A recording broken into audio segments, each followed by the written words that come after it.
Back to our business, alright?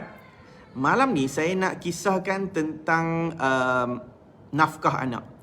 Saya tengok kan, ramai orang yang saya ada buat kajian jugalah kan. So, bila saya tengok ramai wanita yang dia sebenarnya ada problem dari sudut nafkah anak. Selain daripada isu tentang nafkah untuk diri dia sendiri, so saya percaya ramai ibu-ibu yang ada anak, khususnya wanita-wanita yang sudah bercerai. Okay? Saya katakan wanita yang sudah bercerai, majoriti akan ada isu berkaitan dengan nafkah anak. Betul kan kalau kata saya salah? Tapi tak semestinya orang yang sudah bercerai itu ada isu nafkah anak. Ada juga orang yang belum bercerai pun dia ada isu tentang nafkah anak. Isu nafkah anak yang mana kadang-kadang ada wanita, perempuan, ada wanita yang dia tak tahu yang tanggungjawab memberi nafkah anak tu terletak kepada si bapa. Maksudnya daripada start dia bekerja sampailah ke sekarang ni, dia yang menanggung nafkah anak. Alright, sebab apa? Dia kata suami dia cakap, aku dah tanggung rumah, aku dah tanggung perbelanjaan segala ni, aku dah tanggung perbelanjaan semua ni, jadi hang lah bagi nafkah anak. Faham tak? So maksudnya dia nak minta kepada ibu-ibu ataupun wanita-wanita, isteri-isteri yang bekerja ni tanggung nafkah anak. Jadi bila dah lama-lama set macam tu, ramai wanita dia ingat nafkah anak ni tanggungjawab dia. Saya boleh kata macam tu tau, sebab saya tengok ramai yang tanyakan soalan dekat saya, yang kebanyakan tanya, tuan, tanggungjawab nafkah anak ni kepada siapa yang kena bagi?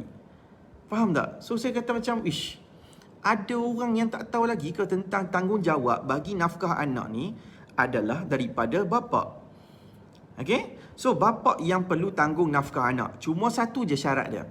Syarat untuk bapa tanggung nafkah anak tu, syaratnya anak tu mestilah anak yang dibin ataupun bentikan kepada si bapa tersebut. Faham? So kalaulah kita katakan kalau kita katakan bapa ni suami kahwin dengan isteri dekat Siam contoh dia. Right? So kalau suami kahwin dengan isteri dekat Siam, jadi kemungkinan besar anak ni dia takkan dibin ataupun bentikan kepada si lelaki tersebut, si suami ni, selagi mana dia tak disahkan. Okay? Jadi kebanyakan orang yang saya tanya, puan tak tahu ke nafkah anak ni tanggungjawab bapa? Tahu. Tapi apa masalahnya? Tuan, sebenarnya saya kahwin kat Siam, saya tak buat pengesahan lagi. Jadi sijil lahir tu, sijil lahir anak yang masih belum dibin ataupun bentikan kepada si bapa tu. So macam mana nak buat? So saya kata, puan, yang ni tak ada cara lain, kena sahkan dulu.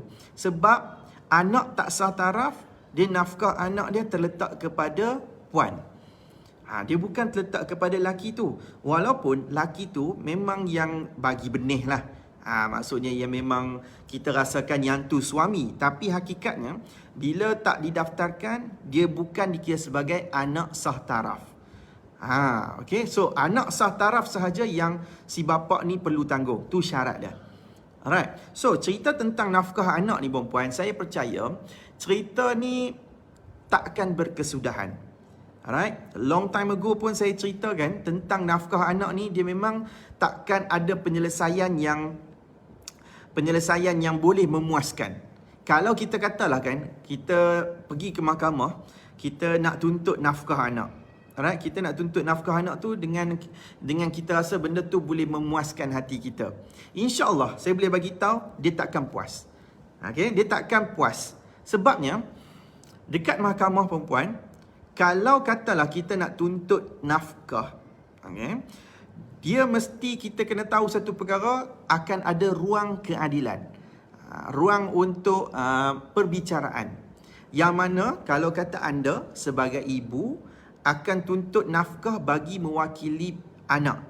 Alright, kita tuntut nafkah ni, dia bukan tujuan untuk diri kita. Tapi kita ni, anda lah kan, anda yang tuntut ke mahkamah tu untuk dapatkan nafkah anak, anda tuntut bagi pihak anak sahaja. Alright, so anda tuntut bagi pihak anak sahaja. Bukannya kita tuntut tu untuk diri kita. Kebanyakan, saya boleh katakan kebanyakan bekas suami lah kan, especially lah kan. Kebanyakan bekas suami, dia akan kata, ni aku kalau bagi duit kat hang ni, satgi hang guna untuk hang saja. So dia banyak mentality kata, tak apa, biar aku pergi beli. Tapi sedangkan, kadang-kadang bila dia beli, kalau kita bagi bekas suami beli, contoh dengan, kita tak tahu betul ataupun tidak. Dalam keadaan macam contohkan susu. Saya boleh katakan, bila kita tuntut nafkah anak dekat mahkamah, isu berkenaan dengan susu ni, mesti ada problemnya kalau kata suami ni pergi beli sendiri ataupun si bapa. Saya kena kata si bapa lah. Sebab ada yang isu selalunya bekas suami ni, dia nak pergi beli sendiri, dia beli susu yang paling murah. Faham tak? Susu yang paling bajet sekali.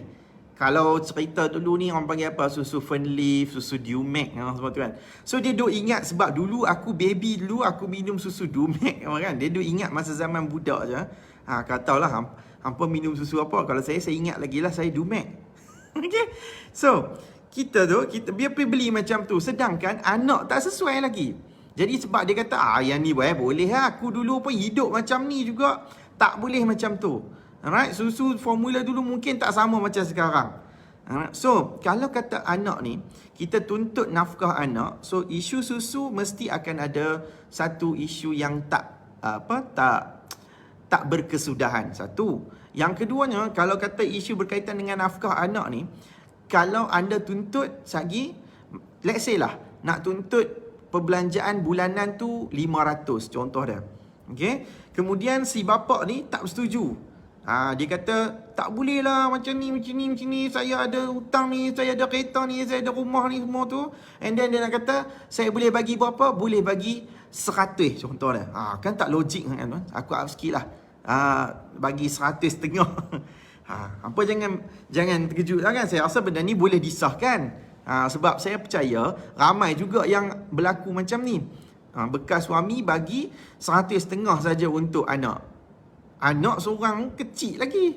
100.5 boleh beli apa? Betul tak? Katalah kalau kata benda ni tak berlaku kepada diri anda, mungkin berlaku kepada orang lain. Kalau ada, anda boleh sahkan. Boleh tulis kat komen. Ya, saya tuan macam tu. Contoh lah. Kalau nak abang lah. Kalau tak mau abang, tak apa. Alright? So, kita tuntut 500. Yang ni nak bagi 100.5. So, dekat mahkamah ni, mahkamah akan dengar. Yang kita tuntut keperluan. Yang dia defend adalah dia punya kemampuan. Keperluan lawan kemampuan. So, dundang-dundang, mahkamah ambil tengah-tengah. Okay, contoh tengah-tengah kata 300. 300.5 contoh dia. Alright. Kita still akan rasa macam, okey lah 300.5, tapi kita rasa macam benda tu masih lagi tak cukup kan. Sebab 300.5 pada mungkin anak tu masa dalam keadaan 2 tahun contoh dia. Bayangkan anak tu dah besar nanti ni, kita akan rasa macam tak cukup, kita nak kena up lagi. Kita nak kena naik lagi mahkamah. But it's okay, sebab yang itulah proses kita dekat dalam dunia ni. That's why saya kata, bab nafkah anak ni, dia takkan jadi bab yang berkesudahan. Sebab dia akan ada peningkatan. Alright? Dia akan ada perubahan masa, dan dia akan ada perubahan nilai wang tu sendiri. Anda kena ingat satu perkara.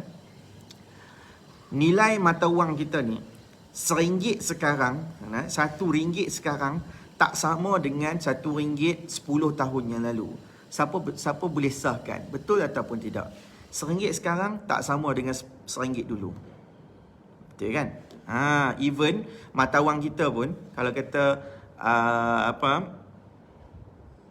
RM1 ni, kalau kata US convert to US dollar pun dia sampai berapa sen je kan. Okay, so macam kalau kata 1 US dollar tu bersamaan dengan RM4 contoh dia. So nilai mata wang kita ni pun dah jadi kecil. Alright, so mata wang kita pun dah jadi kecil. So bayangkan RM1 kita sekarang ni 10 tahun akan datang. So maksudnya dengan peningkatan harga barang, dengan peningkatan segala-galanya ni, anda rasa wajar lagi tak dengan jumlah yang sekarang ni? Mesti kita akan rasa macam takkan cukup. Sebab memang itulah nama dia inflasi. So kita takkan rasa puas hati dengan apa yang berlaku. Okay? Apa yang peningkatan berlaku tu, kita pun nak minta naik nafkah anak. Right? So, most probably apa yang saya nak bagi tahu kepada anda semua adalah nafkah anak ni memang satu keperluan wajib yang patut ditanggung oleh seorang bapa. Perempuan tahu tak, ada di kalangan, adalah dulu dalam 2 tahun lepas, ada seorang lelaki ego ni.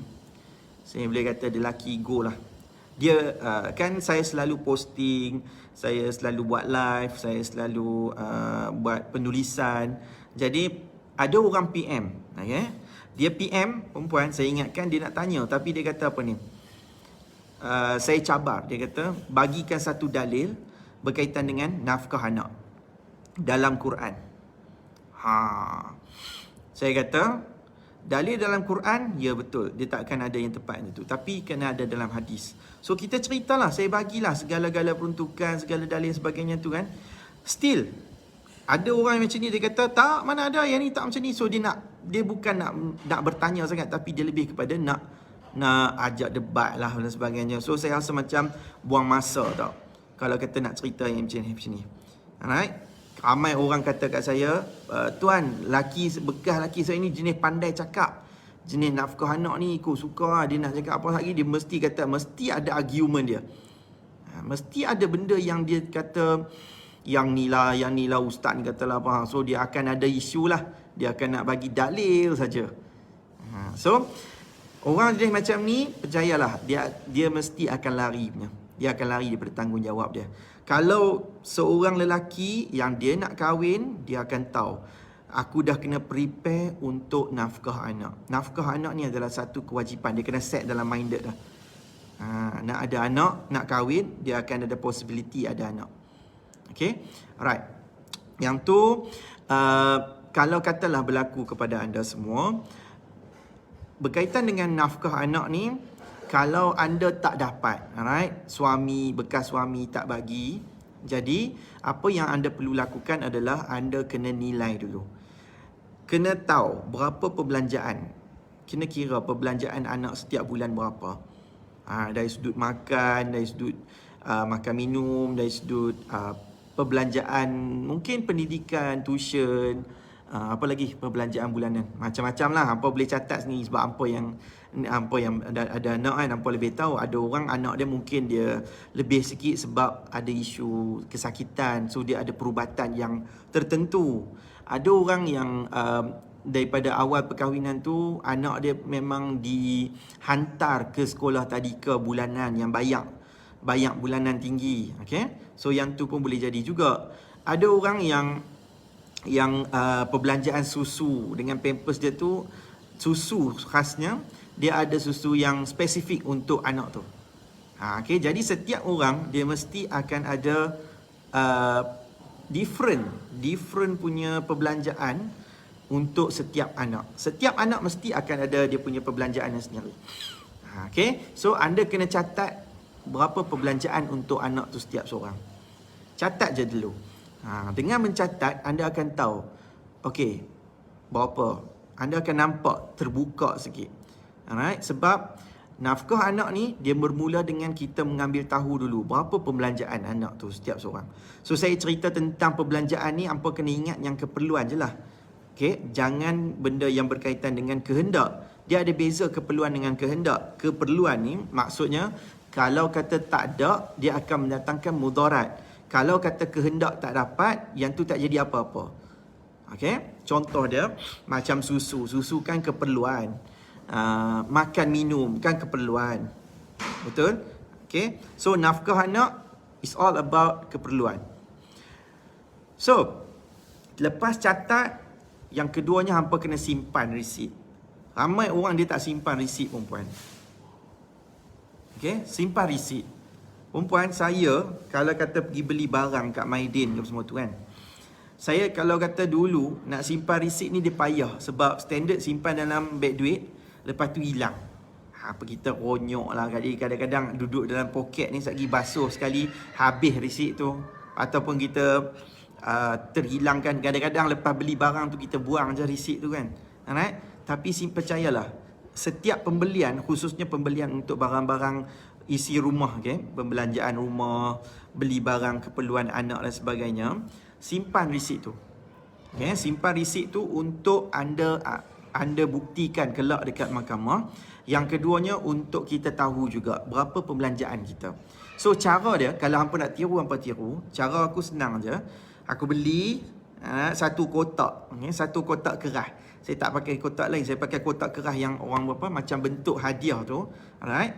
So setiap kali lepas beli barang tu, saya letak kotak tu dekat dalam kereta. Dekat bawah tempat duduk. So saya angkat kotak tu, aku bubuh je, campak je resit tu. Simpan. Biar je. Sebab saya tahu nanti ni dia akan memberikan kebaikan masa hujung tahun. Okay, iaitu untuk audit. Okay, mana boleh kurangkan tax, kita boleh reduce tax. Tu dari sudut yang tu. Kemudian dari sudut audit tu, sebab kita setiap tahun kita kena audit. Ni kelebihan kalau kata orang yang buat bisnes sendiri. Sebab dia kena ambil tahu berapa dia punya perbelanjaan. Jadi kalau rasa macam malas sangat, alright, resit tu beli, simpan dekat dalam kotak tu, nanti hujung dah dekat nak buat pembayar buat audit untuk cukai, hampa campak je. Okay, bagi saja satu kotak ni, ambil. Bagi dekat orang panggil juru audit lah. Okay. So kita bagi dekat juru audit untuk dia akan ni. So dia senang lah. Kalau dia tengok resit ni, dia tahu. Kita diminta perbelanjaan semua tu. Alright? Tu penting. Anda kena simpan resit tu. Okay, resit, terutamanya resit perbelanjaan anak-anak. Perbelanjaan ni janganlah terutama kalau kata datang kat peguam, kalau nak buat tuntutan nafkah anak, mesti resit yang berkaitan dengan pembelian barang-barang keperluan sahaja. Jangan buat main tu resit KFC, resit Domino, resit apa lagi macam-macam. So cukup dengan resit-resit. Kalau kata kita tuntut tu macam nak tuntut beli susu, pampers dan sebagainya tu, so resit-resit berkaitan dengan tu sahaja. Okay, so resit-resit berkaitan dengan susu. Kalau boleh kan, jangan duk pergi beli tempat yang satu tempat tu, satu hari tu kita borong semua sekali. Kalau boleh lah, kalau kata nak beli barang baby, okay, so beli barang yang kat kedai baby sahaja. Tapi sekarang ni kan tutup kan. Okay, saya percaya mesti ramai orang yang beli sekarang ni Shopee. Yang beli dekat Shopee contoh dah kan. So beli pampers pun kat Shopee, beli segala-galanya kat Shopee. Alright, so senang lah, ada resit kat Shopee tu. Okay, boleh guna, tak ada masalah. As long as barang tu adalah keperluan untuk anak. So bagus lah zaman sekarang ni kan. Resit dapat tu pun resit dalam bentuk digital. Senang. Kita boleh godek balik je, tengok nanti. Aku faham guna perkataan godek ni. Okay, alright. So lepas dah catat, lepas dah simpan resit, so anda dah tahu dah berapa perbelanjaan nafkah anak tu. Alright. So perkara pertama, jangan terus filekan tuntutan nafkah anak dulu. Apa yang anda perlu lakukan, bagi tahu dulu. Itu sebaiknya. Right, bagi tahu dulu kepada bekas suami. Okay, kalau bekas suami ada, right, kita bagi tahu kata saya nak tuntut nafkah anak. Saya dah buat kiraan anak, contoh Alung ni belanja berapa. Ni berapa. Bagi tahu, tunjuk rasional dia. Ni perbelanjaan dia semua ni. Okay. So kalau katalah kita dah bagi tahu yang tu, kita kena dengar dulu. Dia ada alasan ataupun tidak. Katalah dia alasan dia kata, saya ni bukan tak boleh nak bagi, tapi boleh tak saya nak minta masa sikit untuk saya nak recover balik contoh dia, ataupun saya nak minta kita kurangkan perbelanjaan dekat sini ke sebagainya. Alright, so kalau kata suami bekas suami lah bekas suami cakap baik-baik macam tu, alright, so dia pun cakap dengan lemah lembut, kalau kita boleh tolerate, kita boleh bincang. Okay, tapi kalaulah katakan dia kata, pasal apa pula aku nak kena tanggung? Duduk dengan hang kot. Ni mesti hang yang duk up ni. Ikutlah kan. So dia ni pula nak kata kita ni pula mandai-mandai, tambah lebih dan sebagainya. Jadi jawapan dia, anda boleh buat tuntutan dekat Mahkamah Rendah Syariah. Right? Nafkah anak biasanya dekat Mahkamah Rendah Syariah. Sebabnya dia tak melebihi RM100,000. Ada ke orang yang belanja RM100,000 sebulan untuk seorang anak? Kalau ada tu, Richie Rich kita panggil. Ni mesti anak Iron Man ni.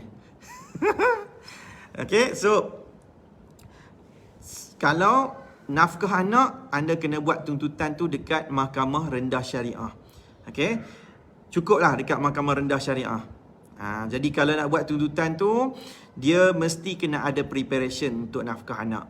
Alright. So lepas kita dah buat tuntutan tu, akan ada problem juga. Alright. Problem untuk siapa-siapa yang ada isu si bapa ni, dia lari, dihilang. Contoh dia. Siapa ada isu macam tu?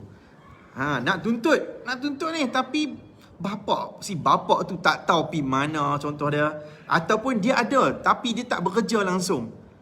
Kan? Mesti orang akan ada tanya macam tu kan. Sebab benda ni memang selalu sangat berlaku dekat mahkamah. Bapa tak kerja lah. Tambah-tambah sekarang ni kan, yang dalam situasi dibuang kerja dan sebagainya. Saya percaya semua orang faham. Bekas isteri pun insya-Allah dia boleh faham. Kalau katalah bekas suami dia ni sekarang dibuang kerja. Kalau dulu mungkin kerja yang bagus, tapi tengok-tengok dibuang. Saya percaya anda pun mungkin tak adalah tergamak nak buat tuntutan dekat mahkamah kan. As long as dia boleh bercakap dengan baik, boleh bincang dengan baik. Setuju? Betul kan? Maksudnya kalau macam bekas suami ni dia kata sekarang ni zaman yang saya tak dapat lagi kerja, bantuan pun saya tak dapat lagi. So saya harap awak faham, saya cuba yang terbaik. Okay? Dia tak adalah kata nak melepaskan terus. Maksudnya nafkah anak tu untuk nak lepaskan macam tu sahaja.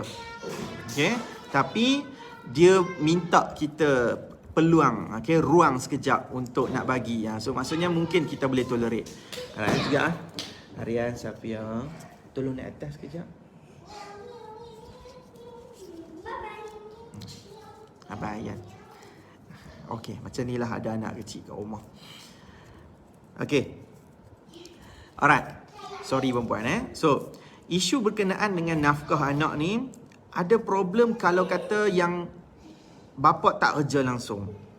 Si bapa ni memang suruh kerja pun dia tak mau kerja, jenis balok lah. Kalau orang Kedah ni kita panggil balok. Kalau dulu saya kat Penang kita panggil balok liat. Jenis balok liat ni pun, yang ni satu problem lah. Satu problem. Ada orang perempuan saya jumpa di mahkamah, dia nak kita bagi tahu kata, cik, kami nak tuntut nafkah anak semua ni kan. So dia kata, hangpa tuntut lah, aku kan ada duit, aku tak kerja. Bagi alasan macam-macam membuat. Ada yang kata nak penjara aku. Ada yang sampai kata penjara pun tak kisah. Mungkin sebab dia ni tak ada keterikatan kan. Kalau ada orang yang tak ada kerja tetap dan sebagainya ni, dia tak kisah. Nak penjara kerana orang yang jenis macam ni. So kalau orang yang jenis macam ni perempuan, saya percaya anda takkan ada penyelesaian, melainkan kita yang terpaksa tanggung sendiri. Tapi andai katalah ada waris lain, iaitu si bapa, maksudnya datuk kepada cucu dia, iaitu aka bapa mertua kita lah. So kalau bapa mertua, kalau kita nak tuntut tu, kita boleh buat tuntutan kepada dia. Sebab dia bertanggungan untuk membayar nafkah kepada cucu dia tersebut.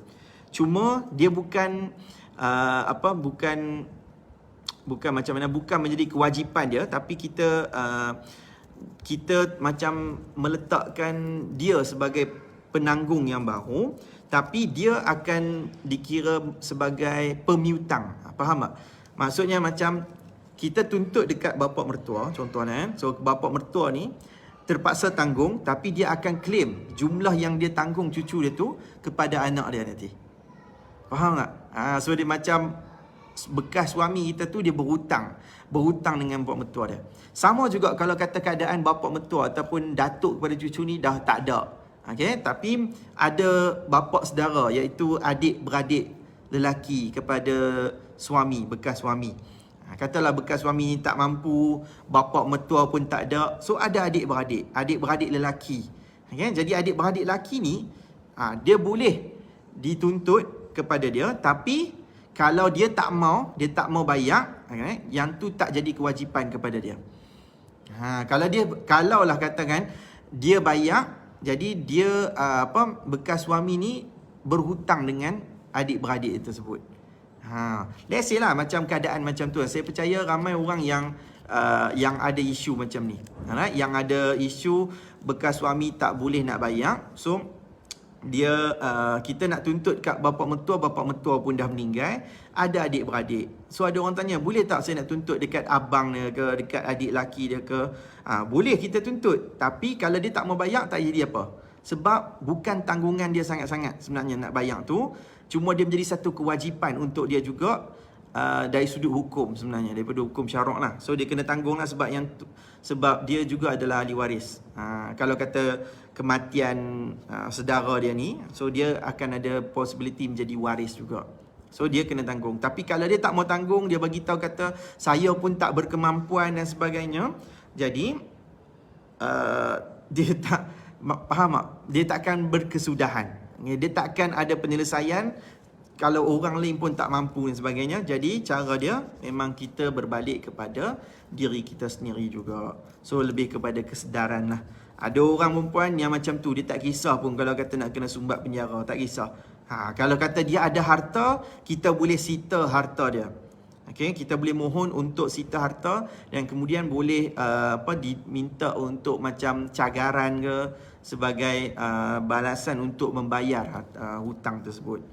Okay, alright. Dan seterusnya, ada orang yang akan ada persoalan berkenaan dengan dah dapat perintah, dah naik mahkamah untuk dapatkan perintah nafkah anak. Tetapi si bapa ni dia culas. Sekejap bayar, sekejap tak bayar. Kadang bayar sikit, kadang tak bayar langsung. Okay?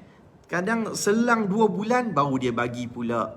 Okay? So kalau kata ada situasi yang begini perempuan, yang ni kita namakan tunggakan nafkah. Nak tuntut tunggakan nafkah, boleh tuntut di mahkamah rendah syariah. Cuma kita kena dapatkan dulu, pertama sekali kena dapatkan perintah. So maksudnya kalau orang yang ada isu isu tak dapat, sekejap dapat, sekejap tak dapat ni, tapi kalau dia tak ada lagi perintah nafkah, dia kena tuntut dulu nafkah anak dulu. Selepas dah ada perintah, and then baru kita boleh tahu berapa tunggakan-tunggakan yang berlaku. Faham? So far okay. Okay? So mesti ada situasi yang seperti itu. Situasi yang dah dapat perintah nafkah, baru kita boleh tuntut tunggakan nafkah. So tunggakan ni lah yang kita kena naik untuk kali yang kedua. So ada orang tanya, tuan kenapa tak boleh terus ke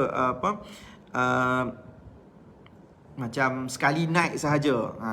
Memang kita boleh naik sekali sahaja, tapi kalau katalah orang ni dah perintah pun dia enggan bayar, alright, kita terpaksa naik sekali lagi sebab kita nak mohon perintah yang lain pula.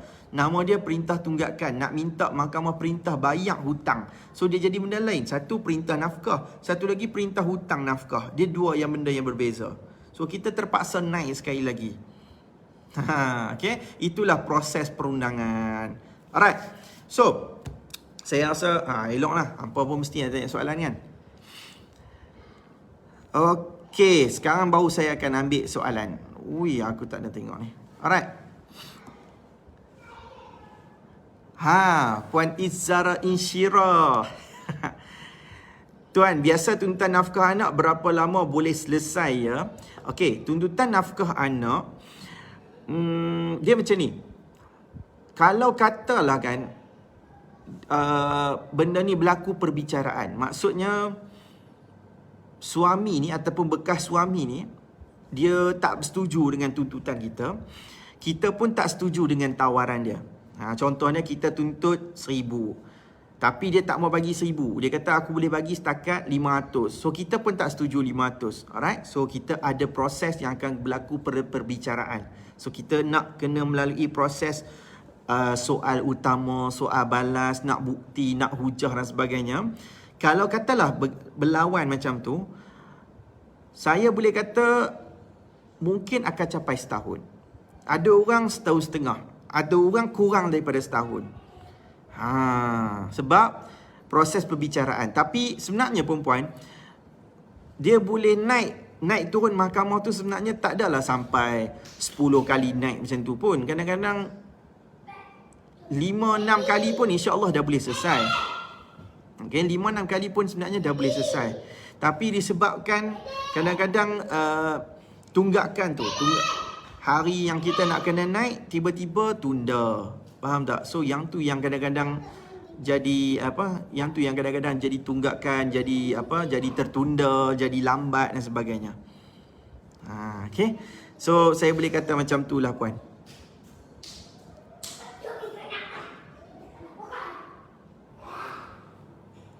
Okey, Puan Master Mizi. Boleh tuan terangkan tentang nafkah anak dan isteri semasa masih menjadi isteri, masih berkahwinan? Terima kasih. Okey, terima kasih Puan Master Mizi. Baik. Nafkah anak dan juga nafkah isteri, kalau kata dalam perkahwinan, let's say lah suami tak bagi, okay? Suami tak bagi nafkah anak dalam tempoh perkahwinan, kita boleh buat tuntutan. Kalau macam tuntutan tu tuntutan nafkah iddah, ataupun tuntutan mut'ah, ataupun tuntutan harta pencarian, kita kena bercerai dulu baru kita boleh buat tuntutan. Okay? Tapi kalau nafkah anak tak bercerai lagi pun, kita boleh buat tuntutan dah. Sebab kita kena ingat, kita tuntut bukan untuk diri kita, tapi kita tuntut on behalf anak.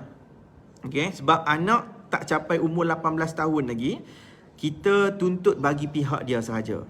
Sebab dia tak berkemampuan lagi untuk nak tuntut bagi diri dia sendiri.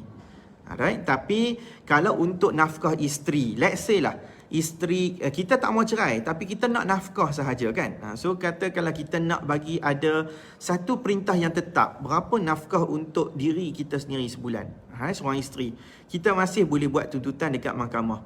So basically tuntutan nafkah isteri dengan nafkah anak dua-dua ada persamaan, iaitu kita tuntut dari sudut keperluan. Apa keperluan untuk seorang isteri dan apa keperluan untuk nafkah anak. Keperluan yang paling penting. For sure, jenis keperluan tu mungkin berbeza lah. Isteri mungkin tak minum susu lah kan. So anak mungkin ada minum susu. Isteri mungkin tak sekolah lah. So anak kena bersekolah. So jenis keperluan tu mungkin berbeza. But for sure, apa saja benda yang berkaitan dengan keperluan isteri, kita boleh tuntut. Sama juga untuk keperluan anak pun kita boleh tuntut. Keperluan ni melibatkan makan, minum, pakaian dan tempat tinggal. Kalau isteri, dia boleh tuntut makan, minum, pakaian, tempat tinggal, perubatan, itu je. Tapi kalau anak ni dia mungkin lebih sikit lah. Okay, iaitu dia ada persekolahan, dia ada persiapan awal tahun persekolahan. Kalau isteri pun dia mungkin boleh tuntut juga perbelanjaan, persediaan hari raya, contoh dia, pakaian hari raya, okay? Kalau anak pun macam tu juga. Beza mungkin kat sekolah lah kot.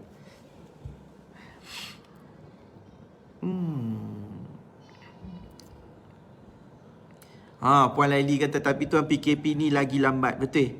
PKP ni memang lagi lambat. Yang tu saya boleh katakan 100% setuju lah. Saya 100% setuju sebab kebanyakan kes saya pun sendiri ramai yang tanya kepada saya. Siapa yang klien-klien yang tengok ni pun saya terpaksa katakan bertabah dan bersabarlah. Ataupun bukan klien pun, anda yang mungkin dekat luar sana ni ada kes yang sepatutnya naik untuk bicara, untuk sebutan, untuk ujar sebagainya, tapi tak boleh sebab mahkamah tak jalan.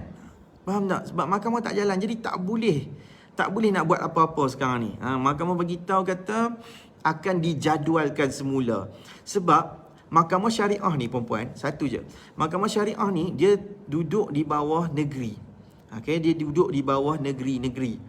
Jadi dia saya macam contoh hari tu dia ada tanya dekat kita bukan kita, kami PJSM Kedah ni, kami tanya contoh dekat negeri Kedah, kenapa tak buka lagi kan? So bergantung kepada apa, sebab kita dapat tahu dekat ada satu kereta akhbar dia kata JKSM, Jabatan Kehakiman Syariah Malaysia kata boleh buka kan. Tapi di peringkat negeri-negeri tak buka lagi. Sebab dia kata dia bergantung kepada kerajaan negeri. So setiausaha kerajaan negeri. Kalau kata setiausaha kerajaan negeri bagi tahu kata boleh buka, ada SOP dia, boleh buka. Tapi masalahnya negeri kita tak dapat lagi. So dia bergantung kepada Majlis Keselamatan Negeri lah. Wallahu alam lah. Dengan keadaan COVID makin naik ni, saya rasa macam lambat lah. Wallahu alam lah. Tapi apa pun saya boleh harapkan, doakanlah bulan depan kena jalan juga. Sebab naya orang. Naya orang. Kes nafkah anak pun tak selesai-selesai lagi perempuan. Okey, Puan Intan Ayu. Saya kalau dia tak bagi nafkah macam mana? Kalau Puan Intan Ayu sendiri tak dapat nafkah anak, jadi Puan Intan Ayu sebagai isteri bolehlah tuntut nafkah isteri. Kena naik mahkamah jugalah. Tapi sekarang ni mahkamah nak buka pun. Sekarang ni mahkamah buka terutama untuk memfailkan kes kena buat appointment. Kena appointment dapatkan kebenaran daripada mahkamah. Okey. Laila, yang lagi seorang yang tulis nama apa kat kia lupa dah. Puan Azlina yang tulis tu.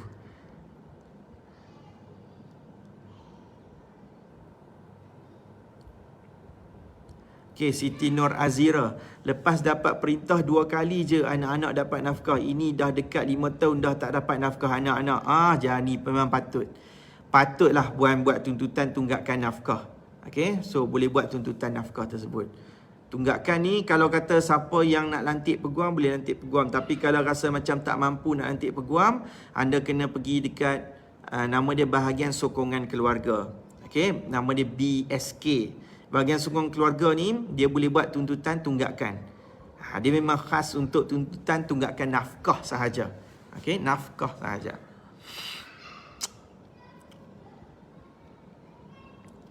Okey, Puan Natrah Rosli. Tuan, saya nak tanya, sekiranya suami bagi duit setiap bulan tapi tak cukup untuk keperluan isteri dan anak-anak, boleh ke itu dikira sebagai nafkah dan boleh ke isteri tu tuntut fasah? Contoh, dia bagi RM500 tapi itulah duit barang dapur, belanja sekolah anak, tolak pimai-pimai, memang tak ada apalah. Saya suka soalan Puan Natrah ni. Baru jelas saya boleh faham. Terima kasih Puan Natrah. Alright. Suami kalau dia kata dia bagi 500, yang tu lah kita guna untuk, dia kata ni lah beli barang dapur, ni beli untuk semua tu. Alright. So kalaulah dia bagi macam tu, that means nafkah untuk anak pun tak cukup, nafkah untuk diri kita pun mungkin tak dapat. Kan? Sebab perbelanjaan tu dia campur. 500 tu hampa guna hampa 2 orang. Okay. So, kalau dikira macam tu, isteri boleh tak tuntut fasah? Boleh. Isteri boleh tuntut fasah sebab dalam fasah dia ada sebut isteri boleh tuntut fasah jika suami gagal atau cuai nafkah selama 3 bulan. Okay. So, kita boleh tuntut nafkah, boleh tuntut fasah atas sebab suami cuai. Dia beza dengan gagal. Okay? Kalau gagal, maksudnya tak dapat langsung. Okay? Suami pun memang tak bagi langsung. Kalau dia kata dia bagi tapi hampa guna, hampa sama rata, isteri dengan anak-anak. Right? So yang tu dikira sebagai cuai sebab mungkin perbelanjaan tu tak cukup kepada isteri. Mungkin kita guna 500 tu hanya untuk anak sahaja. So, menjadi beban untuk kita, anda sebagai wanita, untuk tuntut fasah tersebut, membuktikan, okay? Anda yang tuntut fasah, anda kena buktikan 500 tu perbelanjaan untuk anak sahaja. So, dia berbalik kepada risit-risit dan juga perbelanjaan yang anda gunakan. So, kita kena bagi tahu pada mahkamah, 500 tu untuk apa? So, kita kena perincikan. 500 yang suami bagi ni, kita guna untuk contoh, beli bayar yuran persekolahan anak. Ataupun kita kata bagi duit belanja sekolah anak setiap bulan. So, kita katalah kan, anak mungkin 2 orang. 2 orang, kita kata bagi seorang pergi sekolah sehari pun kita bagi seorang RM3 contoh dia. RM3 kali dengan berapa hari sekolah? 5, 4, 20 hari. Okey. RM3 kali dengan 20. So, dah ada RM60. Tu kalau seorang kan. So kalau ada 2 orang RM120. So kita kena perincikan 500 tolak RM120, kemudian kita guna apa lagi untuk anak. So baki kat kita mungkin RM50. Mungkin tak cukup, mungkin tak ada baki langsung. Okay. So yang tu dikira sebagai cuai.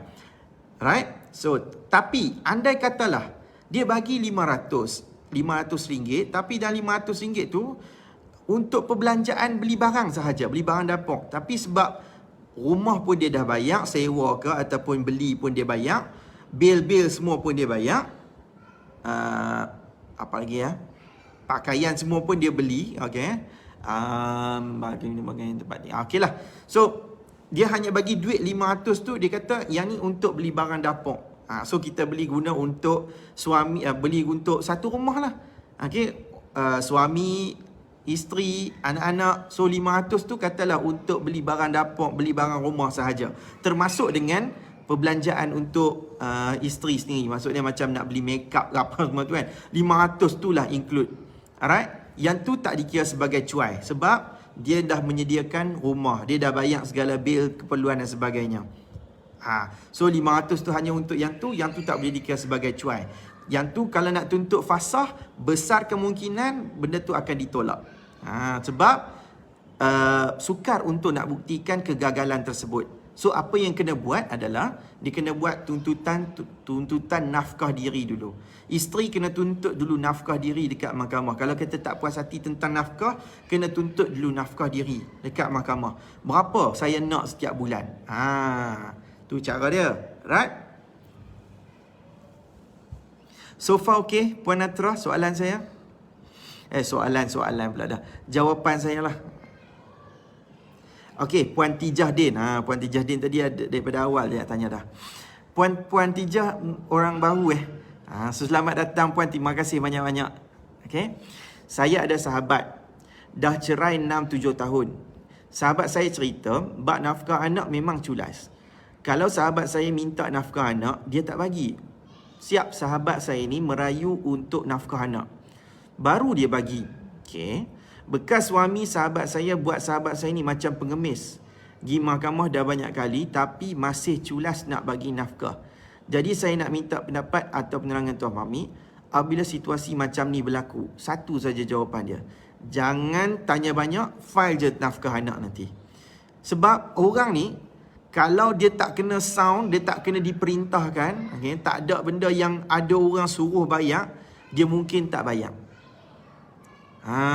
Right? Sebab nafkah anak kalau kita rasa macam tak cukup atau tak dapat langsung, kita minta pun sampai terpaksa jadi macam pengemis benda tu. So tuntutlah dekat mahkamah, biar mahkamah keluarkan perintah. Biar mahkamah keluarkan perintah nafkah supaya dia tahu yang ni tunggakan, yang ni perintah. Kalau ada tunggakan, kita boleh tuntut tunggakan. Sebab kita tak ada perintah nafkah lagi. Jadi kadang-kadang orang ni dia take for granted. Dia buat semacam benda tu tak penting je. So dia biar je, tak bising-bising pilah. Ada orang jenis macam ni.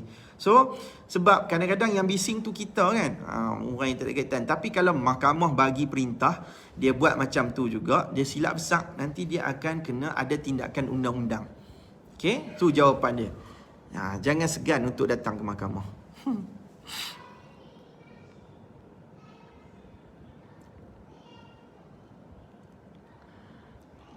Okey, Fiza Cik Mat. Tuan, saya dah 11 tahun berpisah.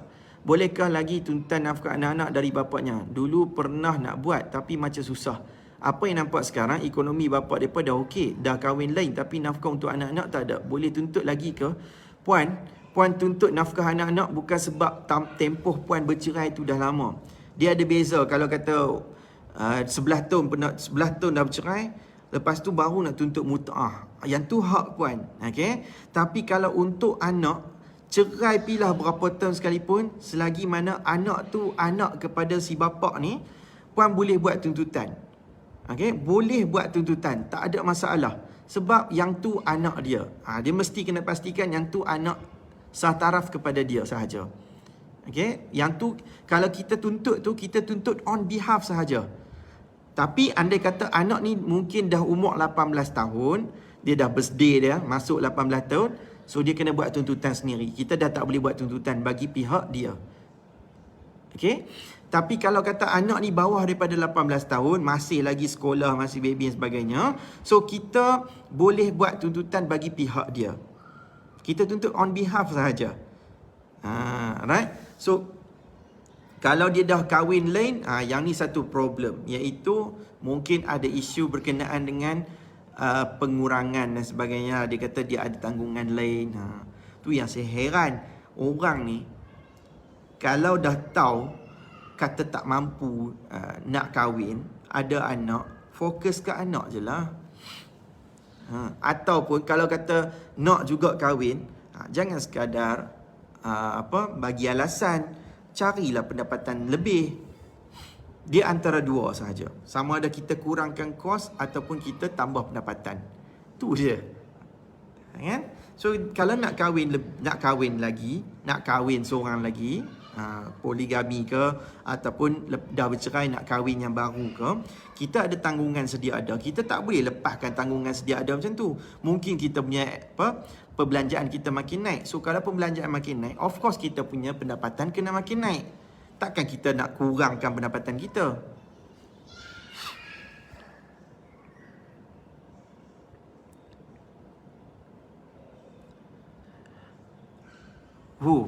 Cik Puan Ikin, Sir. Saya first time dapat Sir. Thank you Cik Puan Ikin.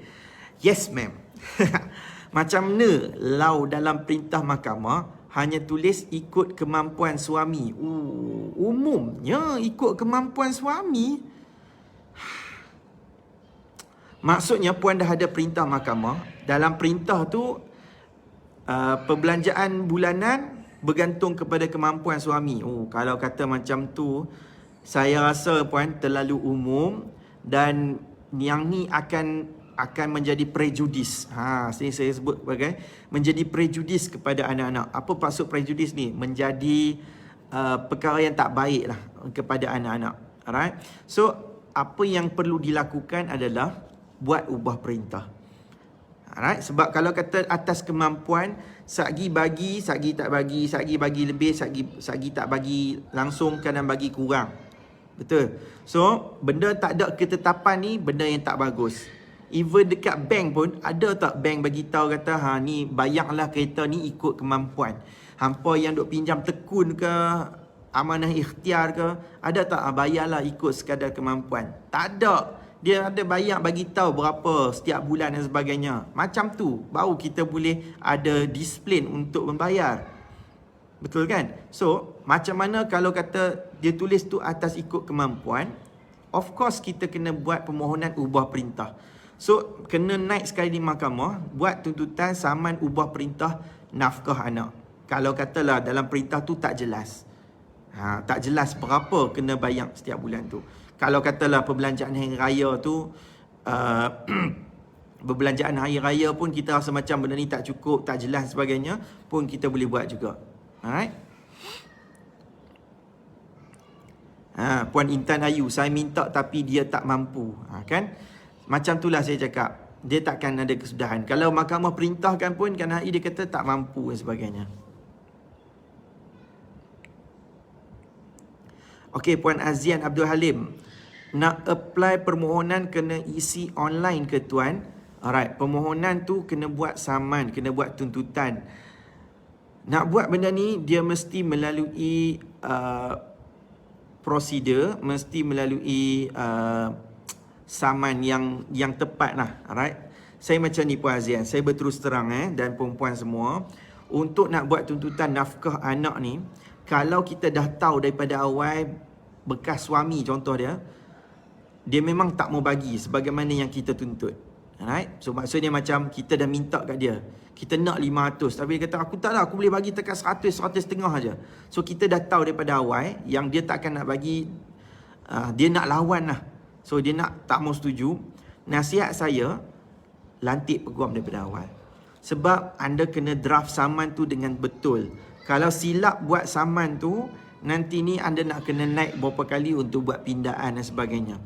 Sebab perbicaraan dia mesti ada peguam. Sama ada peguam kita tu peguam kerajaan ataupun peguam swasta. Ikutlah kemampuan anda semua. Yang penting ada peguam untuk bantu perbicaraan anda. Hafizi G. Assalamualaikum. Waalaikumsalam. Puan Mas Tarmizi. Tuan, ada kewujud kes kena dipenjara kerana tidak bayar nafkah kat Malaysia under syariah court? Ada puan. Ada. Cuma sekarang ni sahaja. Sekarang ni sahaja sekarang ni sahaja mahkamah tak bagi penjara. Sebabnya perempuan, penjara pun tolak. Perempuan tahu tak, dalam hujung tahun lepas kot, kat selingat saya, hujung tahun lepas ke bila, saya kan ahli jawatan kuasa AJK PJSM Kedah. So kita ada bincang dengan Ketua Hakim Syar'i Negeri Kedah lah. So saya adalah peluang untuk tanya dia, yang Arif kata kalau sekarang ni penjara untuk nafkah anak ada ke? Dia kata sekarang ni penjara pun tak mau sebab terlampau ramai penjara dekat sekarang ni. Lepas tu yang keduanya, masa tu kan ada isu COVID dekat penjara kan. So ada isu macam tu, depa pun tak mau nak crowded sangat dah kat penjara ni. Dulu kan perempuan, masa zaman belajar dulu, kita kawan saya ni dia ada buat satu tesis lah. Okay, dia ada buat satu tesis berkaitan dengan penjara syariah. So sebab kan kat dekat Malaysia ni kan dia ada dua, satu mahkamah sivil, satu mahkamah syariah. So mahkamah sivil ni kalau kata kes-kes jenayah macam bunuh, macam mencuri, merompak, macam-macam lah yang apa semua tahu tu kan, dia dadah, alright? Yang tu semua tu mahkamah sivil punya kuasa.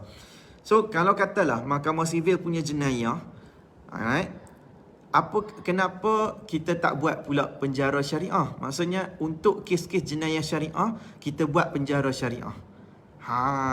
So menarik sebenarnya tajuk tesis dia tu. Cuma dia ada banyak kekangan, especially dia di peringkat atas. Di peringkat, maksudnya di peringkat persekutuan dari sudut kuasa eksekutif dan sebagainya, dari sudut pengubalan undang-undang, benda tu sukar sikit nak capai. Even bukan takat itu saja, kita nak upgrade kan, nak upgrade nama nama penguatkuasa kepada polis syariah pun tak dapat. So payah sikit, sama tambah syariah ni dia terletak kepada bidang kuasa negeri. Tapi penjara ni kita tahu dia kuasa persekutuan. So ada banyak, a lot of issue berkaitan dengan undang-undang yang bercanggah ni. Tapi saya rasa penjara untuk kes-kes nafkah ni dia masih lagi relevan. Dia masih lagi diperlukan. Cuma di sekarang ni sahaja. Sebab penjara terlampau pack, tambah-tambah pegawai penjara pun tak mau sangat sebab ada isu COVID lah, takut penuh crowded nanti ni. Aduh, awak sakit tekak ni. Sebelah suku lah. Sikit lagi Cik Puan Ikin, Sir, macam mana lau dalam perintah mahkamah hanya tulis ikut kemampuan suami, tapi bagi 50 tak pun 100 je, kadang tak bagi pun. Saya dah cakap dah tadi Puan So Puan buat tuntutan ubah perintah nafkah anak kalau kata tak cukup Puan. Tak boleh tu kalau kata ikut kemampuan. Naya. Okay, naya. So buat tuntutan ubah perintah.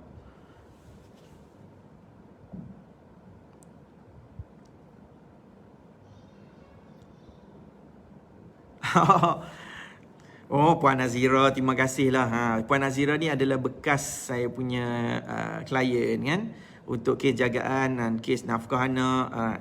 So ada tunggakan Puan tak boleh nak ambil sebab perintah negeri, insyaAllah. Tak apa, insyaAllah. Semoga tapi kan Puan, tak tahulah, Puan dah duduk dekat Kuala Lumpur, Puan boleh buat tuntutan kat sana. Sebab tuntutan tunggakan nafkah boleh buat kat tempat yang kita mustatin. Kalau tuntutan ubah perintah, kita kena patah balik dekat mahkamah yang keluarkan perintah. So far clear tak? Siapa yang ada isu macam ni juga? Kalau kata anda dah dapat perintah dekat negeri Kedah, contoh, tapi duduk pula pindah dekat Kuala Lumpur, pindah kat mana-mana lah kan. So, kalau kata isu tu tunggakan, boleh buat tuntutan dekat negeri kita mustatin dah sekarang. Tapi kalau nak ubah perintah tu, maksudnya nafkah tu diperintahkan 500, so boleh buat tuntutan, kena buat tuntutan dekat mahkamah yang keluarkan perintah tu. Ni prosedur dia.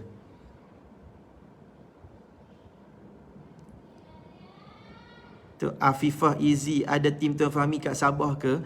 Kat Sabah saya tak ada lah tim, tapi saya ada orang yang saya recommended lah.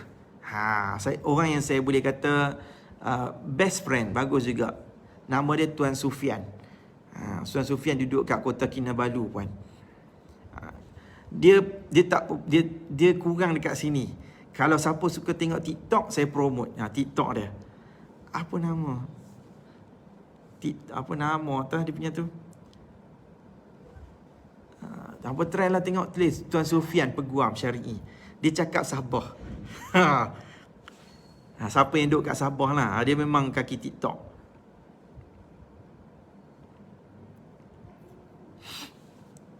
Okey, Puan Zakiah Zainuddin, ingat bapak-bapak kalau kata tak bagi langsung nafkah anak, jangan salahkan anak. Betul. Betul Kak Kia, betul. Okey, Fikah Irfan. Tuan, macam mana nak tambah jumlah nafkah anak sebab anak-anak dah besar?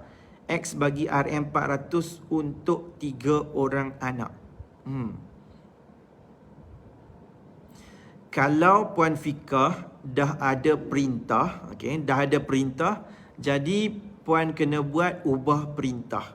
Kena pergi dekat mahkamah yang Puan naik dulu untuk ubah perintah.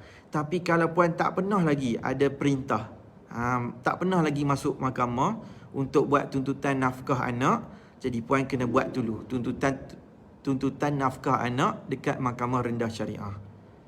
Okey?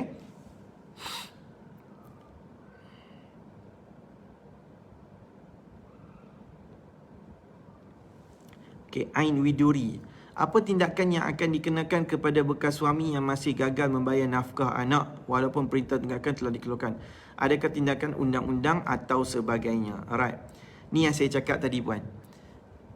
Tindakan yang terakhir yang akan diambil adalah penjara. Tapi sebelum penjara tu biasanya mahkamah akan keluarkan perintah untuk notis amaran terakhir. Yang biasanya mahkamah akan arahkan, akan minta, mahkamah tak arahkan, cuma akan minta siapa-siapa wakil dia, sama ada ayah dia ke ataupun saudara dia ke, untuk bayar. Tapi kalau dia orang tak nak bayar, bekas pak mertua atau apa ni pun tak mau bayar, baru dia akan pergi kepada penjara. Itu pun kalau katalah bekas suami ni memang tak ada harta apa-apa untuk dicagarkan.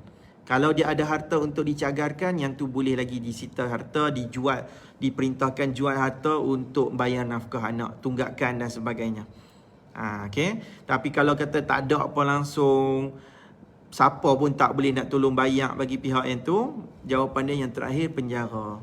Tapi penjara adakah menyelesaikan nafkah anak? Tak menyelesaikan juga kan puan? Itulah benda yang boleh dilakukan di dunia ni sahaja. Dia tak ada lah sampai boleh nak kena bunuh ke apa kan. Tak ada lah sampai macam tu. Alright. Tapi selebihnya tu di akhirat kelak lah. Dia dikira sebagai hutang lah. Hutang yang tak selesai lah. Tuan pun tengok macam tak larat jaga kesihatan sama tuan. Itulah. Tak tahu lah. Penat kot kira. Penat. Oh panjangnya puan Ida Milda.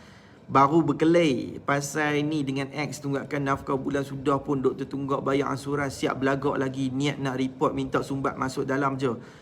Kenang dia pun dah sebulan tak kerja, ada anak kecil je. Oh. Kalau ikut hati lama dah report anak baru pedar. Ini betul-betul pekat kedah ni. Anak lama nak tengok ambil tahu pun tak, moga Allah hitunglah. Saya doakan dipermudahkanlah urusan Puan Ida Milda. Gitulah. Saya setujulah kalau kata hari tu siapa tak cadangkan. Kalau katalah si bapa ni dah bercerai, bekas suami ni bercerai, kalau nak kahwin lain ni, sepatutnya dekat pejabat agama ni kena siasat sungguh-sungguh dulu. Kita tak boleh sekadar approve. Ada apa ada sedia cerai. Okey, alright. Yang ni apa anak dara. Okey, nikah macam tu saja. Kita tak boleh kalau kata orang ni dah bercerai and then lepas macam tu. Kita kena tengok dulu dia punya perbelanjaan dan sebagainya kan. Tapi tu dia lah sebab dia tak ada undang-undang yang nak dikuat kuasa macam tu, nak sekat sangat-sangat macam tu kan. Tambah-tambah lagi ni dia pergi menikah dekat Siam lagilah. Okey. Saya ada satu lagi, Puan Azhar Ripin. Tahun 2019 bekas suami tukar perintah mahkamah 750 sampai lah ni langsung tak bagi. Terputus terus dengan anak-anak semua, saya kena tanggung. Kena pergi mahkamah semula ke? Ya, kena pergi mahkamah semula Puan.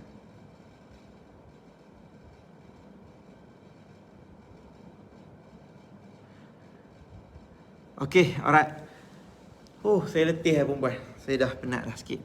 Letih dah hari ni. Cukup lah. Alright. So, terima kasih banyak-banyak semua.